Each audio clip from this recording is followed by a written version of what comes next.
বেড়ে চলেছে মাথাপিছু জলবায়ু ঋণ। বেসরকারি উন্নয়ন সংস্থা চেঞ্জ ইনিশিয়েটিভের হিসেবে মাথাপিছু ঋণের পরিমাণ 16 বছরে শূন্য থেকে প্রায় 10,000 টাকায় পৌঁছেছে। দুপুরে রাজধানীতে এক সেমিনারে এসব তথ্য তুলে ধরা হয়। আলোচনায় বিএনপি নীতি নির্ধারকরা জানান, পরিবেশ রক্ষায় নবায়নযোগ্য জ্বালানি উৎপাদন 20% উন্নত করা সহ 6 দফা পরিকল্পনা নিয়েছে দলটি। রুহুল আমিনের রিপোর্ট। বৈশ্বিক তাপমাত্রা বৃদ্ধি ও জলবায়ু পরিবর্তনে তেমন ভূমিকা না থাকলেও ক্ষতিগ্রস্ত দেশের তালিকার শীর্ষে বাংলাদেশ সহ অনেক উন্নয়নশীল দেশ। ফলে জলবায়ু পরিবর্তন জনিত স্বাস্থ্যসহ নানা ঝুঁকি মোকাবিলায় ব্যয় বাড়ছে মানুষের। গবেষণা বলছে, গ্রামীণ পরিবারগুলোর বছরে এ ব্যয়ের পরিমাণ প্রায় 11,000 টাকা।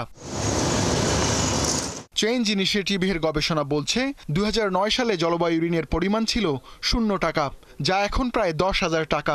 এই টাকা অনুদান হিসেবে পাওয়ার কথা বাংলাদেশের, কিন্তু গবেষণা বলছে 1 টাকা অনুদান পেতে 3 টাকা ঋণ করতে হচ্ছে। ফ্যালকন অ্যালুমিনিয়াম মাল্টিলেয়ার অ্যানোডাইজড হওয়ায় সম্পূর্ণ স্ক্র্যাচ প্রুফ। Falcon aluminium. জলবায়ু ঋণের বোঝা যদি একবার চেপে বসে, তাহলে আমরা আমাদের যে মানুষের জন্য যে আমাদের লাইভলিহুডের উপরে যে চাপটা, সেই লাইভলিহুডের ইনভেস্টমেন্ট, সেই চাপটা কিন্তু আমাদের ঘাড়ে অন্যভাবে আসবে।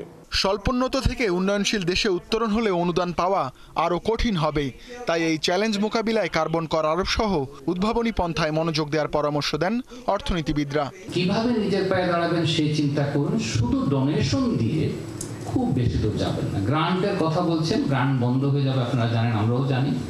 খুব বেশি দূর এটাকে পুশ করা যাবে না। গভর্নমেন্ট চেষ্টা করলে করতে পারে, আমাদের লজিক হচ্ছে যাবে না খুব একটা। কেন? কারণ সিদ্ধান্ত অনেক আগে।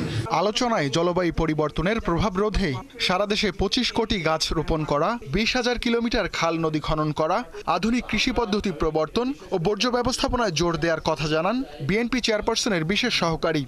নেক্সট 5 বছরের মধ্যে আমরা প্লাস্টিক ওয়েস্টকে 30 ভাগ কমিয়ে আনতে চাই। আমরা যে জাতীয় যে আমাদের ইলেকট্রিসিটি রয়েছে, সেটিকে আমরা 2030-এর মধ্যে আমরা রিনিউয়েবল সোর্সের নিয়ে যেতে চাই অ্যাটলিস্ট 20%।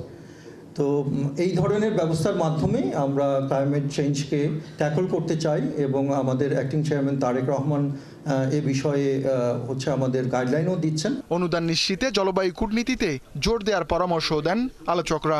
2025 সালে আমরা আর একটা মিশন। রুহুল আমিন, 71, ঢাকা।